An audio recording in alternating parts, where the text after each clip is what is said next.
কি ভাজি বনাব লৈছোঁ ইয়াত দি দিম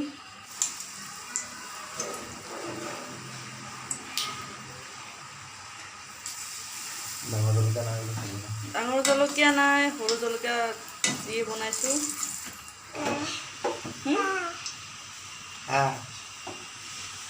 নহয় কৈছোঁ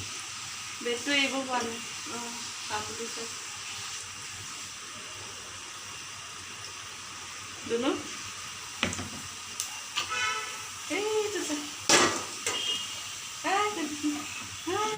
পিঁয়াজ দিছোঁ আৰু দেৰি কিবা কিবি দিছোঁ আপোনালোকেতো জানিবই চাগে কি কি দিয়ে এতিয়া চাই থাকক এতিয়া কাৰি পাতা দিছোঁ এইফালে চাহ বহাই দিছোঁ লাল চাহ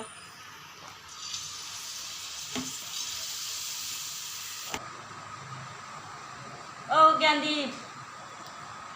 পেলাই দিছে যে ল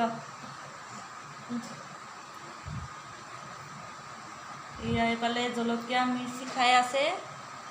এইফালে পকৰি এয়া হৈ গ'ল আমাৰ খাবলৈ পকৰি মিৰ্চি এয়া ল'ৰাই খাই আছে শুনো জ্ঞানদীপ জ্ঞানদীপ খা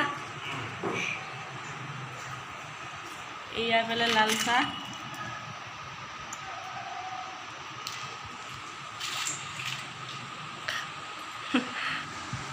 এইকেইডাল অকল ওপৰে কাটি অনা এই কিবা কচু হয় কাটিবলৈ গৈছিলা নেকি নাই যোৱা কালি যোৱাকালি মঙলবাৰ আছিলে মঙলবাৰ বজাৰ পৰা কিনি আনিছোঁ দেখুৱাই দিয়া আকৌ কেইটকা কেইডাল 10 টকা 2 মুঠি অকল 4ডাল আছে 50 টকাত লৈ আহিছোঁ 4ডালত 5 টকা 4ডালত 5 টকা 2 মুঠিত 10 টকা কেইমুঠি আনিছে 10 টকা 8ডাল হৈছে कितना मुठी लाया था 50 টকা বনাবলৈ আমি আলু দিলোঁ বিলাহী পিঁয়াজ ৰচুন আদা চব দিলোঁ এতিয়া বইল কৰি থোৱা কচুখিনি ইয়াত দি দিওঁ এয়া বইল কৰি থোৱা কচু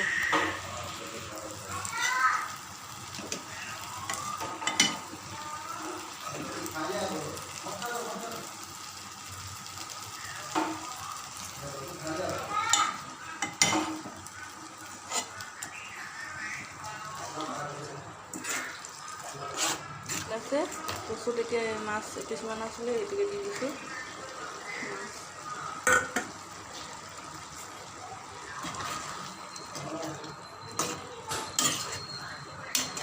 শাক উতলি আছে এতিয়া ইয়াতে ধনিয়া দি দিম কচু আঞ্জা হৈ গ'ল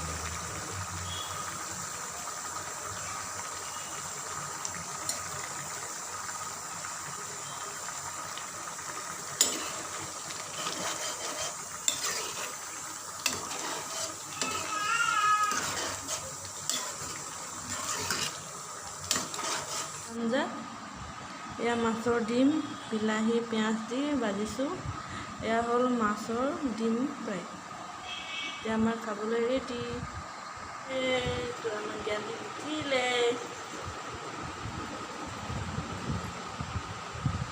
গুড মৰ্ণিং জ্ঞানদীপ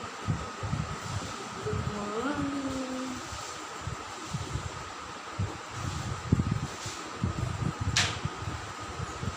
বাহিৰলৈ যাবলৈ হ'লেই বাহিৰলৈ যাব লাগে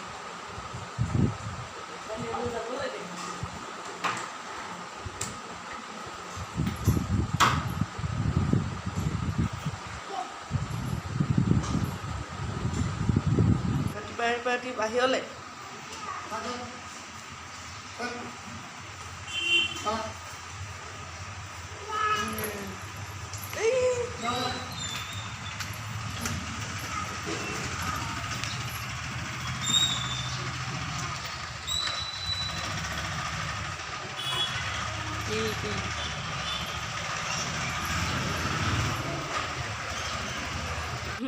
আহিবলৈ নিদিয়ে ইহঁতৰ ৰুমত থ'ব লাগে